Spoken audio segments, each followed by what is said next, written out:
Hello guys, मेरा नाम है पायस त्रिपाठी और आप देख रहे हैं हमारा यूट्यूब चैनल टेक पायस।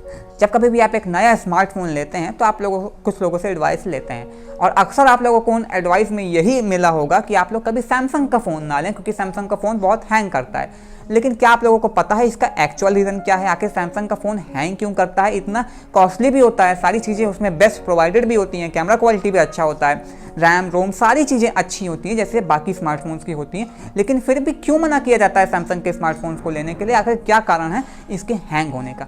ये सारा कारण आज के मैं इस वीडियो में आप लोगों का क्लियर करने वाला हूं। तो आप लोग अगर एक नया स्मार्टफोन लेने की सोच रहे हैं, अगर आप लोगों को सैमसंग ब्रांड पसंद है तो इस वीडियो को देखने के बाद आप लोगों को क्लियर हो जाएगा कि आप लोगों को सैमसंग ब्रांड लेना चाहिए या नहीं लेना चाहिए, हैंग होता है तो कितना होता है और क्या उसका सॉल्यूशन भी है, ये भी मैं आप लोगों को इस वीडियो में देने वाला हूँ। तो आप इस वीडियो को पूरा एंड तक जरूर देखिएगा और अगर आप हमारे चैनल पर नए हैं तो चैनल को सब्सक्राइब कर लीजिए और साथ ही साथ नोटिफिकेशन बेल आइकन को भी प्रेस कर दीजिए। So without wasting any more time let us come to the topic. सबसे पहले मैं आप लोगों को बता दूं कि आजकल के जितने भी नए स्मार्टफोन्स हैं, जितने भी आजकल के एंड्रॉयड स्मार्टफोन्स हैं, उनमें इंस्टॉल्ड होता है स्टॉक एंड्रॉयड। स्टॉक एंड्रॉयड होने के बाद उसमें एक नई यूआई की लेयर चढ़ाई जाती है, एक परत चढ़ाई जाती है। अब ये यूआई क्या होता है मैं आप लोगों को बताता हूँ कि अगर आप लोग Xiaomi का डिवाइस यूज़ करते हैं तो आप लोगों को MIUI देखते होंगे, मिलता होगा। ये एक यूज़र इंटरफेस होता है जो आप लोगों के डिवाइस को थोड़ा पर्सनलाइज कर देता है, थोड़ा दिखने में अच्छा बना देता है, उसके आइकन को थोड़ा सा। जब आप लोग मेन्यू खोलते हैं तो जो स्लाइड आइकन्स आते हैं, जो आप लोगों की ऐप ट्रे आती है, ये सारा चीज़ें यूआई ही आप लोगों को प्रोवाइड करता है। स्टॉक एंड्रॉयड में उसने पर्सनलाइजेशन जो फीचर्स होते हैं वो प्रोवाइडेड नहीं होते हैं, तो इसलिए अलग से कंपनी अपनी खुद का एक यूज़र इंटरफेस क्रिएट करता है सॉफ्टवेयर, उसके बाद उसमें लोड कर दिया जाता है। अगर आप लोग Realme का यूज़ करते हैं तो आप लोग वन UI देखते होंगे। अगर आप लोग Oppo का डिवाइस यूज़ करते हैं तो आप लोग कलर OS देखते होंगे। इस तरीके के यूज़र इंटरफेस अलग से स्टॉक एंड्रॉयड के ऊपर चढ़ाए जाते हैं आप लोगों के स्मार्टफोन्स में। सैमसंग में भी ऐसा ही होता है। सैमसंग में भी उनका सैमसंग का खुद का बनाया हुआ यूज़र इंटरफेस जो होता है वो इंस्टॉल किया जाता है स्टॉक एंड्रॉयड के ऊपर। अब आते हैं एक्चुअल रीज़न पर कि आखिर सैमसंग के मोबाइल हैंग करते क्यों हैं। तो सैमसंग का मोबाइल हैंग करता है उसके यूज़र इंटरफेस के कारण। देखिए, जब कभी भी किसी मोबाइल पर यूज़र इंटरफेस इंस्टॉल किया जाता है, किसी स्टॉक एंड्रॉयड के ऊपर यूज़र इंटरफेस को चढ़ाया जाता है, उसकी लेयर को चढ़ाया जाता है, तो वो होता है किसी एप्लीकेशन, किसी सॉफ्टवेयर की मदद से।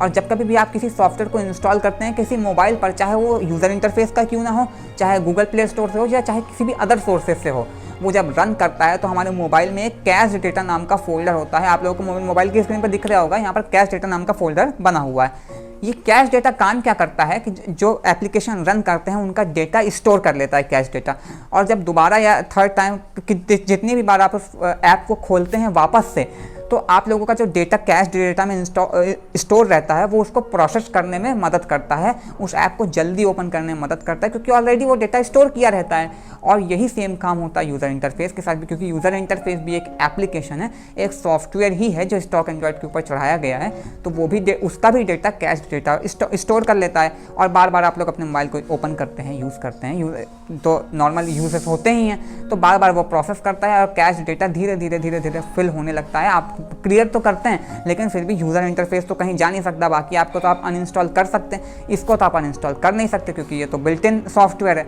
इसका डेटा ऑलरेडी स्टोर होता जाता है। इसलिए सैमसंग के मोबाइल जो होते हैं वो धीरे धीरे आप लोगों के हैंग होने लगते हैं क्योंकि कैश डेटा फिलअप होने लगता है। यही एक कारण है कि सैमसंग का मोबाइल हैंग करता है, केवल उसके यूज़र इंटरफेस के कारण। इसके सॉल्यूशन पर क्या, आखिर इसका सॉल्यूशन क्या है सैमसंग मोबाइल के हैंगिंग प्रॉब्लम का, और क्या हम लोगों को सैमसंग के मोबाइल परचेस करने चाहिए या नहीं परचेस करने चाहिए?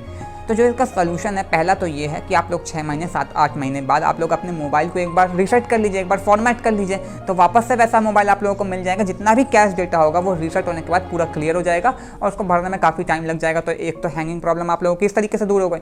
दूसरा ये है कि आप लोग जो है अपना कस्टम रोम इंस्टॉल कर सकते हैं। कस्टम रोम लेकिन केवल वही लोग इंस्टॉल करें जिनको कस्टम रोम अच्छे से एक्सपर्ट हैं, टेक एक्सपर्ट हैं, जिनको आता है, क्योंकि कस्टम रोम इंस्टॉल करने में काफ़ी मोबाइल को फ्लैश करना पड़ता है, TWRP मोड में, रिकवरी मोड में ले जाना पड़ता है, पूरा प्रोसेस लंबा प्रोसेस होता है, हर कोई इसको इंस्टॉल नहीं कर सकता। अगर आप लोग टेक में एक्सपर्ट हैं, थोड़ा बहुत आप लोग मोबाइल में अच्छे से नॉलेज है, तभी आप लोग इसको करिए नया यूज़र इंटरफेस इंस्टॉल करने के लिए, तो फिर आप लोग ये प्रॉब्लम भी सॉर्ट आउट हो गई। इस तरीके से आप लोग अपने सैमसंग के मोबाइल को हैंग होने से बचा सकते हैं। बात करते हैं कि हम लोगों को लेना चाहिए कि नहीं लेना चाहिए।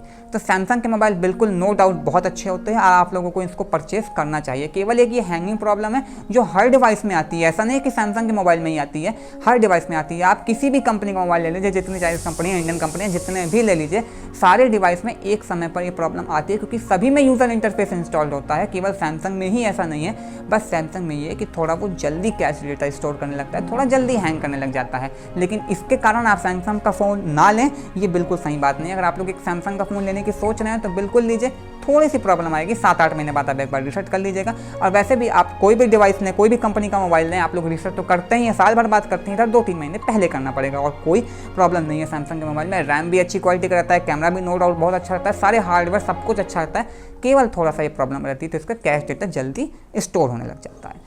इस वीडियो में मैंने आप लोगों को बताया कि आखिर आप लोगों को अपने सैमसंग मोबाइल के हैंगिंग प्रॉब्लम को कैसे दूर कर सकते हैं, उसके सॉल्यूशंस क्या हैं, फाइनली आप लोगों को लेना चाहिए कि नहीं लेना चाहिए। तो अगर ये वीडियो अच्छा लगा तो इस वीडियो को लाइक करिएगा और अगर आप नए हैं हमारे चैनल पर तो चैनल को सब्सक्राइब कर लीजिए और साथ ही साथ नोटिफिकेशन बेल आइकन को भी प्रेस कर लीजिए।